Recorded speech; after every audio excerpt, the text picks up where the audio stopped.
હવે સુરતની વાત કરીએ। બિસ્માર માર્ગોથી શહેરીજનોની સાથે ધારાસભ્ય પણ ત્રાહિમામ પોકારી ગયા છે। ધારાસભ્ય કુમાર કાનાણીએ ખાડા માટે તંત્રને જવાબદાર ઠેરવ્યું છે।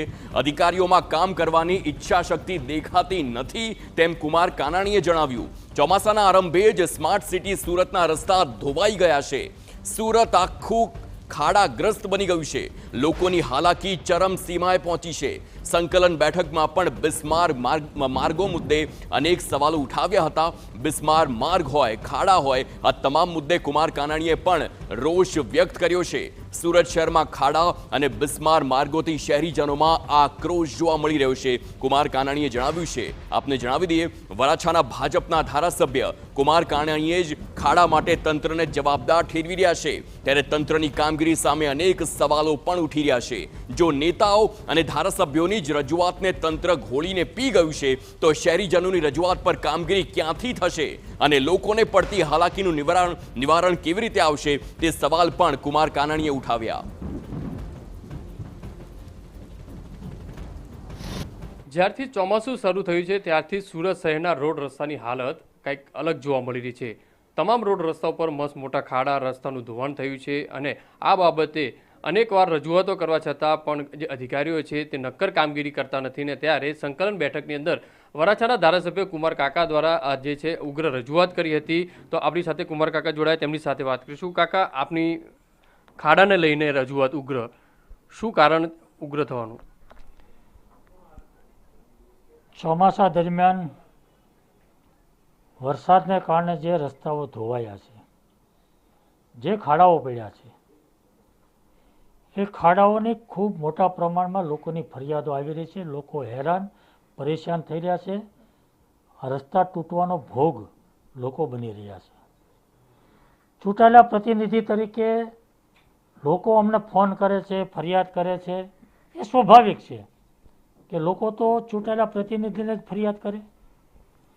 પરંતુ સંકલનની મિટિંગની અંદર મેં અધિકારીઓ સામે કીધું છે કે લોકો અમને ફરિયાદ કરે છે, લોકો અમને વાત કરે છે કે આ રોડ જે તૂટ્યા છે તો તમે શું કરો છો? તો મારો એક જ પ્રશ્ન છે કે આ રોડ ધોવાઈ જાય છે એની જવાબદારી કોની? નક્કી તો થવું, જવાબદારી તો નક્કી થવી જોઈએ ને। ધારાસભ્યની જવાબદારી છે, કોર્પોરેટરની જવાબદારી છે, કોની જવાબદારી છે? આ રોડ ધોવાઈ જાય છે, ખાડાઓ પડે છે, જવાબદારી કોની? એમની પાસે કોઈ જવાબ નહોતો, મને એનો જવાબ ન મળ્યો।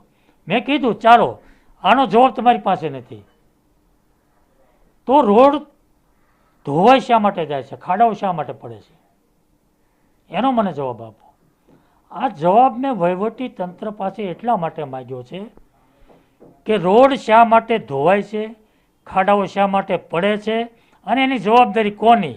વહીવટી તંત્ર મને જો જવાબ આપે તો એ જવાબ હું લોકોને આપી શકું કે શું કામ તૂટે છે, શું કામ ખાડા પડે છે, જવાબદારી કોની?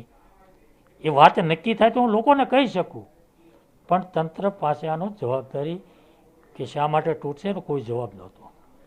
અધિકારીઓ, મેટ્રોની વાત હોય અથવા તો બીજા એસએમસીના અધિકારીઓ છે તે બતાવવા પૂરતી, એટલે કે ફોટા પાડી એક બે જગ્યાએ જે ફોટા પાડીને મોકલી આપતા હોય છે, પણ જે ખરેખર જે મોટા ખાડા છે ત્યાં પૂરતા નથી।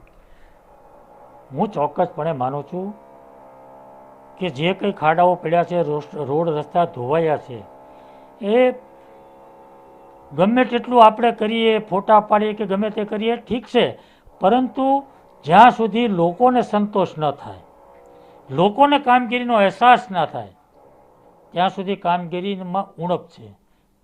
એટલે લોકોને સંતોષકારક કામગીરી થવી જોઈએ।